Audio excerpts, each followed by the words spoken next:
বৈষম্য বিরোধী আন্দোলনে রাজধানীর যাত্রাবাড়ী থানা এলাকায় আমির নিহত হওয়ার মামলায় সাবেক প্রধানমন্ত্রী শেখ হাসিনার বেসরকারি শিল্প ও বাণিজ্য বিষয়ক উপদেষ্টা সালমান এফ রহমানের 3 দিনের রিমান্ড মঞ্জুর করেছেন আদালত। সোমবার ঢাকার মেট্রোপলিটন ম্যাজিস্ট্রেট মোহাম্মদ সাইফুজ্জামানের আদালত শুনানি শেষে এ আদেশ দেন।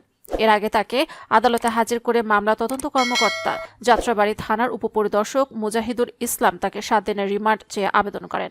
রাষ্ট্রপক্ষে মহানগর দায়রা জজ আদালতের পাবলিক প্রসিকিউটর ওমর ফারুকী রিমান্ডের পক্ষে শুনানি করেন। আসামি পক্ষের আইনজীবীরা রিমান্ড বাতিল ও জামিন চেয়ে শুনানি করেন। উভয় পক্ষের শুনানি শেষে আদালত তার জামিন নামঞ্জুর করে রিমান্ডের আদেশ দেন। মামলা সূত্রে জানা যায়, বৈষম্য বিরোধী আন্দোলন চলাকালীন গত 21 জুলাই রাজধানীর যাত্রাবাড়ী থানাধীন এলাকায় ছাত্র জনতার মিছিলে নির্বিচারে গুলি চালায় পুলিশ ও আওয়ামী লীগ নেতাকর্মীরা।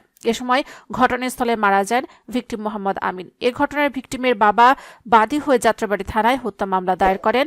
মামলায় 99 জনকে এজাহার নামেও করে অজ্ঞাতনামা আরও 100 থেকে 150 জনকে আসামি করা হয়।